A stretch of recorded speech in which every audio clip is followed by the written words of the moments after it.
Good evening, family. It's the Christ. I'm kind of up late. Just thinking about some things, and let me wipe this off real quick. Sorry about that. Is that better? Words are the same. Sorry about that. But I'm just thinking about religion this evening. Religion is funny. Everyone was born into their own thing, which is a trip by itself.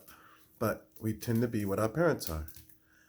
As African Americans, well, just as a person, I was born Christian. That's how I was born, and I was raised to believe that uh, our purpose here on earth was to serve God. That was our purpose. That was the business. I was created to serve God.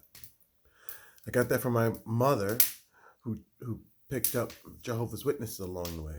Before that, grandmother was Christian, and 3 or 4 generations before that, they were slaves. Maybe 2 or 3 generations before grandmother, maybe 3 or 4, they were slaves. So it's an excellent chance they got it from their slave masters. So whatever they had in Africa was gone. Now they had Christianity.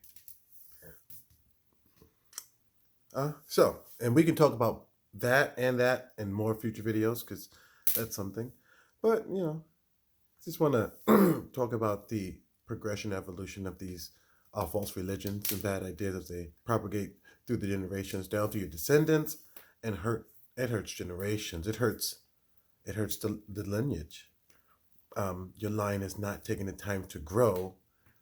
Um, it's wasting time to die to get to a better place. Okay, so religion is funny. As the Christ, I studied many religions.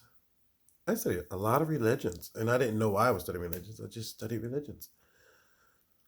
And of all the ways, um, there is no single way. There's no single way. And God loves Buddhists a lot, trying to seek peace and inner guidance and enlightenment, and trying to do the right thing.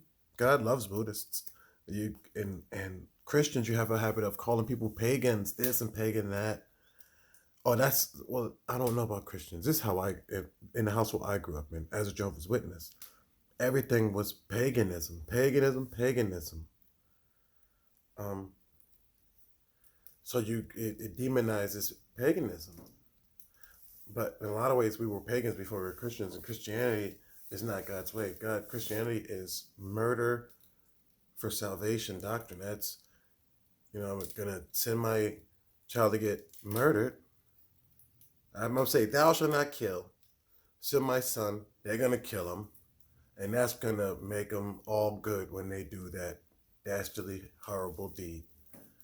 That is egregious. It's just wrong on top of wrong. It's so weird once you step out and think about it. It's like, how do we ever believe that? How do we ever believe that the man in the sky? This is what we was raised. Jehovah was the man in the sky, and Jesus was his son. But there wasn't no mother. I thought that was awkward. I thought that was awkward that there was no mother. But whatever. Just the father and his son chilling. And I don't believe it's a coincidence that while my mother was going through her father son doctrine, I was going through my, ain't no dad in the house doctrine. But we build with these crazy ideas. As we build our reality, we build in deficiencies. And it's just hurting us. And the sooner we get out of that, the sooner we get out this headlock that they got us in. Donald Trump has us in a headlock. He's changing our words. You can't even say nothing. You have to be tactful. If you go in there thinking he's a bonehead because he's a buffoon, he's going to switch it up and make people rally against you, and you didn't even do nothing wrong. And so just so you can have political or the support he needs, so he could go in there and kill you in the streets. And you guys are falling for the trap. You're falling for the trap, and it's awkward. But I digress. And hopefully a lot of points to be touched in this. Like I said, it's late, and just up thinking about how people are born into false religions and get stuck in there. So I think my fire's going out for the evening. I got a little flame left, but once my fire goes out, I guess that means it's time for bed.